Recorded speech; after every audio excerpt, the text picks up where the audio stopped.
So, Ravnica Allegiance spoilers have started coming out. Amongst them, a card of particular interest for EDH. For all those who find this rampant fun and cheating of costs unlawful and heinous, to those who tie their allegiances more to equality and fairness amongst all things, will find themselves a new commander and fewer friends.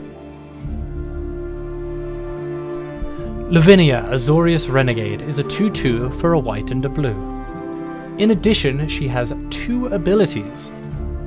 First, each opponent can't cast a non-creature spell with converted mana cost greater than the number of lands that player controls. That's right, Lavinia's first ability is great at shutting down most traditional forms of red, white, blue, and black ramp. I don't know about you, but that's a decent enough swath of the pie that I'm happy with it. I'm afraid that Lavinia has deemed mana rocks to be against the law. Any of those who would attempt to sneak around the side and simply cheat their costs, well, they'll be finding a cell right alongside their friends. With her second ability, which reads, whenever an opponent casts a spell, if no mana was spent to cast it, counter that spell. Not only will Commander players learn to despise this card, but this is sure to make waves as a hate card for Tron and anyone who would dare to try and accelerate the speed at which they get their big spells out. But I'm afraid only time will tell. This video is more about how we can best utilize Lavinia in Commander.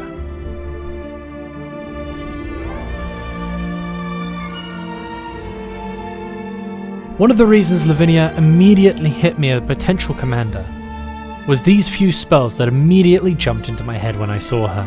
Now this category ranges from the sort of mockery of I can do this and you can't, dangling of cheating mana costs in front of your opponent's faces, to straight hardlocks that I foresee causing more scoops than Brine Elemental and Vesuvian Shapeshifter together. A possibility forms with Lavinia. The ability to play symmetrical effects, which of course are always nice and fun for everyone, that allow us all to cheat mana costs. Let's start with a nice, simple one. Dream Halls. This one's easy. We can cast our cards with it as long as Lavinia remains protected. Our opponents cannot. Simply discard a Brainstorm and cast Omniscience. It's simple enough, it helps us out, and it doesn't allow our opponents the same luxury. Now, the harder stuff. Knowledge Pool. Now, thanks to Lavinia's second ability, no player may cast any spells. Not cruel enough for you? They can still draw cards and play Magic the Gathering? Fine. How about Omen Machine? Exile away the top of your opponent's libraries.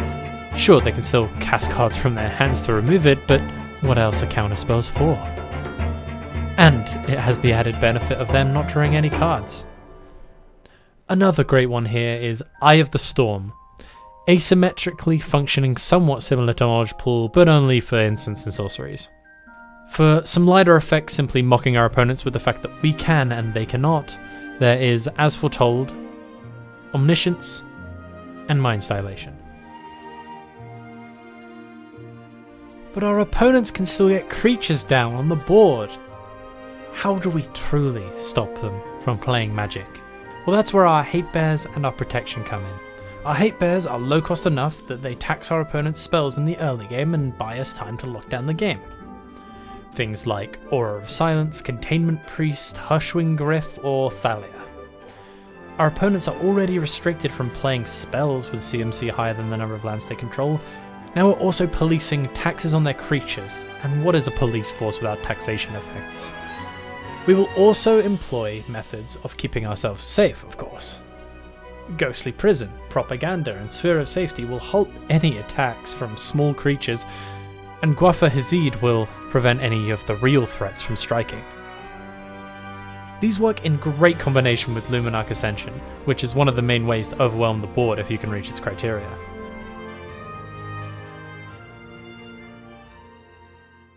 We want to be able to keep our opponents down and buy ourselves some time by removing their big threats.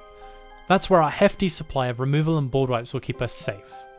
Some of the standouts here are Delay, which with Lavinia becomes a 2-mana counter any spell. Release of the Wind is more sketchy, but as long as Lavinia remains on the board, the card remains exiled. And in the same vein, Spell Queller is great for removing any spells on the stack, and in order for them to attempt to recast it, they have to remove Spell Queller and Lavinia. So in truth, I believe Lavinia will make for some interesting and unique games the likes of which Decktech creates.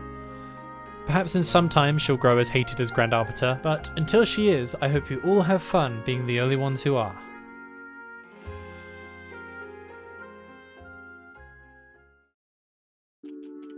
Hello everyone, thank you for watching. I'm Ruben from Manascrew. If you're looking for a full deck list, the link to the tapped out page is in the description.